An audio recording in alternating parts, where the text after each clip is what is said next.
안녕하십니까. 어미 블랙홀 우주론, 우주의 팽창 속도와 관측 가능한 우주. 란다 CDM 모델, 우주는 가속 팽창한다. 우리 모두 우주는 가속 팽창한다 라고 알고 있습니다. 이제 허블 상수, 이제 우주의 팽창 속도입니다. 이건 67.7km/s 메가PC, 파세크. 하여튼 67.7이라는 숫자가 매우 중요합니다. 이 숫자로부터 우리 우주는 지금 현재 137.7억 년 나이다. 그런데 문제가 뭐냐? 이거를 137.7을 허블 법칙, 허블 르메트르 법칙이죠. 등속으로 놓으면은 71.0입니다. 71.0. 그런데 발표는 67.7이에요. 숫자가 서로 안 맞지 않습니까, 이게? 그래서 등속으로 하면은 71인데 등속이 틀렸다. 가속 팽창한다. 그 이유는 암흑 에너지 때문이다. 그래서 허블 상수는 67.7이 맞다라고 지금 란다 CDM 모델에서는 그렇게 주장을 하고 있습니다. 란다 CDM 모델이 바로 암흑 에너지, 암흑 물질 모델입니다. 그러니까는 67.7이 거의 맞는 정답이라는 거죠. 다시 이제 우주가 이렇게 생겼습니다. 그럼 우리 우주가 지금 이렇게 열린 우주인지 평탄한 우주인지 닫힌 우주인지 참 이해하기는 불가능하지만 어쨌든 핵심 우리 우주는 가속 팽창한다. 그래서 67.7이다. 자, 그런데 만원경으로 관측을 하면은 이제 만원경 관측이라는 뜻은 이제 우리 우주는 등속 팽창한다라는 관점입니다. 관점이 전혀 다른 거죠. 즉 물리학에서 란다 CDM 모델이 있고요. 그 다음에 그냥 만원경 관측이 있습니다. 가속 팽창한다, 등속 팽창한다. 네, 대세는 란다 CDM 모델이 대세이다. 왜냐하면 암흑에너지 암흑물질 모델이니까. 란다 CDM. 란다라는 말은 아인슈타인의 우주상수를 뜻합니다. 그래서 하여튼 만원경으로 관측을 하면은 허블 상수가 약 70에서 74 정도 나온대요. 이렇게. 그럼 이것도 또 문제가 있죠. 왜냐? 아니 70하고 74는 숫자가 너무 큽니다. 이거 오차가 너무 크기 때문에 이거는 매우 불확실하다는 거죠. 어쨌든 자 란다 CDM 모델에서 암흑에너지 69.36%, 암흑물질 25.80%, 보통물질 4.84%로 우리 우주는 구성되어 있다라고 주장을 합니다. 이것이 이제 2015년 데이터입니다. 플랑크 2013년 데이터가 있고 플랑크 2015년 데이터가 있습니다. 자, 그런데 여기서 또 자, 우리 우주는 등속 팽창한다. 자, 71 이 137.7입니다. 등속 팽창을 기준으로 놓고 봤을 때, 자, 71. 자, 그럼 71에다가, 암흑 에너지 69.36%를 곱해 보겠습니다. 왜냐면, 하여튼, 우주 팽창은 암흑 에너지라고 하니까, 예, 여기 69.36% 요거를 여기다가 놓고, 나누기, 요걸 해볼게요. 요게 뭐냐? 자, 보통 물질이 포함되어 있으면 69.36이에요. 근데 보통 물질을 삭제를 해요. 자, 보통 물질을 제거를 하자 그러면은, 제거를 하면 이 두 개만 남지 않습니까? 그러니까 이 두 개의 비입니다. 자, 그러니까 이것도 정답이고 이것도 정답이라는 거죠. 둘 다 정답입니다. 요거를 딱 제거하면 이게 되는 거죠. 이게. 나눠 보겠습니다. 계산해 보겠습니다. 67.6 나옵니다. 67.6. 여기 67.7. 67.7이나 67.6이나 이제 같은 숫자 아닙니까? 왜냐하면 아무도 몰라요. 지금 아무도 모릅니다. 67.7도 어떤 경우에는 68, 어떤 경우에는 67.0. 그러니까 대략 평균이 67.7이라는 거지. 67.7이 정답은 또 아니라는 뜻입니다. 이거나 같은 숫자 아닙니까? 결국 다시 여기를 보면은 67.7이냐, 71이냐, 둘 중에 어느 게 맞냐 아닙니까, 지금. 그런데 요거에 비로 놓으니까 아니 이거 같은 숫자 아닙니까, 지금. 이게 71이 67.6으로 바뀌지 않았습니까? 그럼 이것이 우연의 일치냐 아니면 뭔가 중요한 거를 란다 CDM 모델에서 놓친 거냐? 당연히 둘 중에 하나겠죠. 저는 이제 가속 팽창 아니다, 틀렸다. 왜 우연히 이렇게 나오니까 이렇게 그 계산이 이게 67.7이 아니고 71이라는 거죠. 그럼 뭐를 잘못했냐? 보통 물질을 계산해서 제거를 한 게 이거 아닙니까? 이렇게. 그러니까는 바로 71이 나오더라는 겁니다. 이렇게. 67.6이 71.0으로 바뀌는 거 아니겠습니까? 자, 그래서 주장. 우주의 팽창에서 보통 물질은 제거해야 된다. 요 숫자를 써야 된다는 거죠. 암흑 에너지와 암흑 물질만 포함되어야 된다. 자, 그럼 두 번째, 관측 가능한 우주. 관측 가능한 우주라는 것은 현재 지구에서 관측될 수 있는 모든 물질로 이루어진 우주 소구 구형 공간이다. 자, 이것이 이제 관측 가능한 우주라고 합니다. 이제 지구에 나가 있죠. 이제 우주를 보면은 우주가 이제 이렇게 생겼다는 거죠. 이렇게 구형 공간에서 구의 중심에서 우주를 바라보면 멀리 볼수록 그 빅뱅의 모습이 보인다는 거 아니겠습니까? 이 테두리가 이제 빅뱅 뻥 하고 터진 순간이죠. 이렇게. 그것이 이제 관측 가능한 우주가 되겠습니다.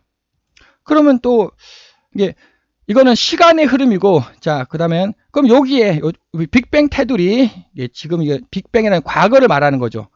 그러면 이제 그거는 상대 시간이고, 자, 절대 시간, 절대적으로 생각을 해보죠. 절대 시간으로 지금 2000년도 아닙니까? 그러니까는 거기 여기 테두리 빅뱅, 우리는 빅뱅으로 보여요. 그런데 절대 시간으로 지금 거기에 또 ET가 살고 있지 않겠습니까?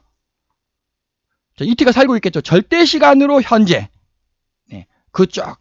그러면은 그 ET도 역시 관측 가능한 우주가 있을 거 아닙니까? 이렇게. 네, 그러니까 ET가 여기를 볼 때는 여기가 이제 여기 우리 지구가 이제 빅뱅의 모습으로 보인다는 거죠. 이렇게. 예, 이것이 이제 계속 이렇게 반복된다는 거 아니겠습니까? ET가 볼 때는 여기 우리 지구의 모습이 빅뱅으로 보여요. 빅뱅으로. 자, 그러면은 또 동일한 논리로 여기에 에어리언이 살고 있지 않겠습니까? 여기 중심에 이렇게. 자, 에어리언도 또 똑같은 모습일 거 아닙니까? 이렇게. 그죠? 그러니까는 이게 어디까지 이게 뻗어나가야 됩니까? 이거. 여기서 이렇게. 요거 하나가 지금 138억 년입니다. 138. 그러니까 우리 우주의 나이는 138억 년이다. 138억 년이다. 근데 이제 관측 가능한 것이라는 건 한 요 정도 되겠죠. 요 정도에서 이제 빛이 오면은 이제 우리 우주에서 나중 먼 미래에 465억 년 동안은 관측 가능한데, 우리 우주는 계속 팽창하고 있으니까 그 465억 광년을 넘어가는 거리에부터는 이제 그 빛이 우리 지구로 못 온다는 거죠. 그것이 이제 관측 가능한 우주가 되겠습니다. 즉 숫자가 두 개가 있어요. 138억 년이라는 게 있고 465억 광년이라는 게 이 숫자가 두 개가 있는데, 요거는 빅뱅. 이건 빅뱅이고 465억 년은 이제 465억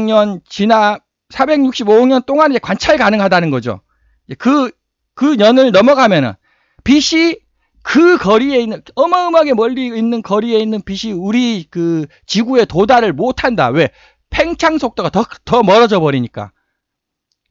빛이 가는 속도랑 우주가 팽창하는 속도에서 우주가 팽창하는 속도가 더 승리를 한다는 거죠. 빛이 우리 우주로 못 온다는 겁니다. 약간 어디까지 뻗어 있어야 되냐는 거. 이게 도대체 이게 어디까지 가야 됩니까? 이게 우리는 지금 요거밖에 관찰을 못하고 기껏 해봤자 요 정도만 관찰할 수 있는 거예요. 먼 미래에도. 근데 계속 논리에 의하면 계속 있지 않습니까? 그래서 관측 가능한이라는 단어가 붙는 겁니다. 자, 그래서 우리 우주 은하는 지금 약 한 2천억 개 정도 있다라고 알려져 있습니다.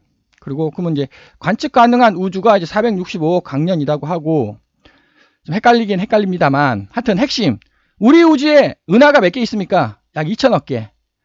그러면 보통 물질은 그 2천억 개 있는 것이 4.84%라는 거 아닙니까? 물론 은하뿐만 아니라 뭐 성간 물질 뭐 잡다하게 다 포함해가지고 4.84%, 자, 2천억 개가 4.84%.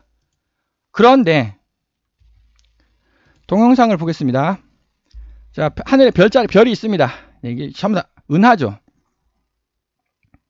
자, 여기 아무것도 없잖아요. 아무것도 없는데 갑자기 어마어마하게 나타났습니다. 아무것도 없잖아요. 아무것도 없죠. 아무것도 없는데 갑자기 어마어마하게 나타났다는 겁니다. 이게. 그럼 이게 뭐냐? 이게 다 은하예요. 은하. 다시 보겠습니다.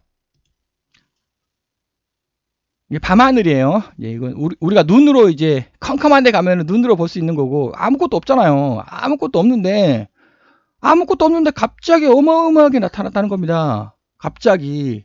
아무것도 없잖아요. 갑자기 어마어마하게 나타났고, 이런 점들이 찍힌 게 다, 한 빅뱅 후 10억 년 후? 초창기. 빅뱅 초창기에 어마어마한 은하들, 이게 전부 다 은하입니다. 은하들이 어마어마하게 생성이 됐다라는 것입니다. 이게 도대체 무엇을 뜻하냐? 그것을 바로 이제 허블 딥필드, 허블 울트라 딥필드, 허블 익스트림 딥필드. 이게 여기를 우리 지구에서 여기를 봤어요. 여기를 보니까 은하가 꽤 있네. 이것이 이제 허블 딥필드, 울트라 익스트림, 울트라를 봤더니 은하가 또 있네요. 어마어마하게. 딥필드를 봤더니 은하가 어마어마하게 또 있습니다. 은하가 어마어마하게 있다는 거죠. 그래서 몇 년 전에 어떤 말이 나오냐? 우리 우주의 은하는 2천억 개가 아니고 이거 2조 개다. 2조 개. 은하가 아까 동영상에서 봤듯이 우리 은하는 2조 개다. 자, 2조 개라 그러면 이게 갑자기 48%로 뻥튀기 되는 거 아닙니까? 보통 물질이? 즉 보통 물질이 우리 우주의 보통 물질이 관측 가능한 우주죠. 관측 가능한 우주에 보통 물질이 4.84% 있습니까? 48.4% 있습니까? 10배의 차이거든요. 이거 만약에 10배의 차이라 그러면은 우주 팽창 속도에 어마어마한 차이를 발생시키는 거 아닙니까? 그런데 67.7이라 혹은 71이라는 게 상수가 되기 위해서는, 변하지 않기 위해서는 당연히 보통 물질이 제거돼야죠. 이렇게 우리 우주에 은하가 2천억 개가 있든지 2조 개가 있든지 뭔 상관입니까? 맞잖아요. 여기요. 제거됐으니까. 뭔 상관이냐? 72.89%라는 숫자로 계산해야 된다는 겁니다. 즉 71이 맞다는 거죠. 이거 등속 팽창. 매우 핵심 내용인 것 같습니다. 그래서 우주의 모양이 어떻게 생겼냐? 네, 우주의 모양이 이렇게 지금 물리학에서는 평평하다. 우주는 평평하다. 그래서 이게 막 끝까지 가는 거죠. 이게 네, 이렇게 평평하게 끝까지 가는 겁니다. 그럼 그 끝은 이제 아무도 모르는 거죠. 그런데 흔히 또 설명은 우리 우주는 풍선 표면에 위치한다. 네. 풍선 표면에 위치한다고 설명하지 않습니까? 자, 그런데 이제 다시 보통 물질이 지금 제가 설명했죠. 보통 물질이 4.84% 있습니까? 아니면 48.4% 있습니까? 라고 제가 질문을 했습니다. 자, 보통 물질이 평평하다. 자, 평평하다의 보통 물질이 여기 있으면 내리 눌러요. 내리 누르면 이게 휘어질 거 아닙니까? 우리 우주 공간이. 4.84%면 4.84%만큼 휘어질 것이고 48%면 48% 훨씬 더 휘어지겠죠. 자, 그런데 우리 우주는 구체다. 이게 여기 풍선 표면에 위치한다. 자, 그럼 풍선 표면에 위치하면 어떻게 되겠냐? 여기가 휘어지는 게 아니죠. 왜? 전체에 골고루 분포되어 있으니까. 그렇지 않습니까? 그래도 구체라는 겁니다. 결국 휘어지는 게 없다는 거죠. 왜? 전체적으로 골고루 4.8%가 위치하든지 전체적으로 골고루 48%가 위치하든지 똑같은 모양 아닙니까? 구체. 즉 우리 우주가 평탄하다고 하면 역시 2천억 개가 맞습니까? 2조 개가 맞습니까?의 문제가 발생을 하는데 우리 우주의 모양은 구체다. 4차원 구체. 풍선 표면이다 라고 하면은 2천억 개든지 2조 개든지 상관없이 풍선 표면이라는 겁니다. 그래서 이 세 가지 근거가 있네요. 하나는 허블 상수, 요거 잘못 계산한 것 같다. 암흑 에너지를 잘못 계산해서 즉 보통 물질은 우리 계산하는 데 포함되면 안 된다. 두 번째, 여기 울트라 딥필드, 익스트림 딥필드, 즉 2천억 개가 정답입니까? 2조 개가 정답입니까? 관련이 없어야죠. 2천억 개든지 2조 개든지 상관없다. 세 번째, 우주의 모양 평탄하다.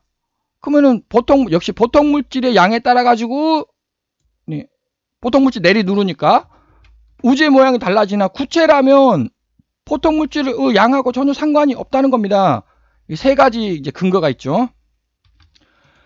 즉 허블 상수를 만족시켜야 되고 은하의 개수의 논란도 만족을 시켜야 되고 우주의 모양도 만족을 시키는 것은 보통 물질은 우주 전체에 영향을 끼치지 못한다. 보통 물질은 계산에서 삭제돼야 된다라는 이제 주장이 되겠습니다.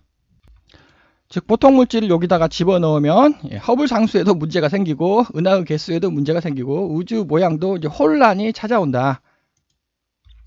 보통 물질은 우주 전체에 보통 물질은 국부적으로는 영향을 끼치죠. 당연히 여기에다가 이렇게 놓으면 여기가 속으로 쭉 들어가지 않겠습니까? 근데 우주 전체잖아요. 우주 전체적으로 봤을 때는 당연히 균일하게 분포되어 있죠.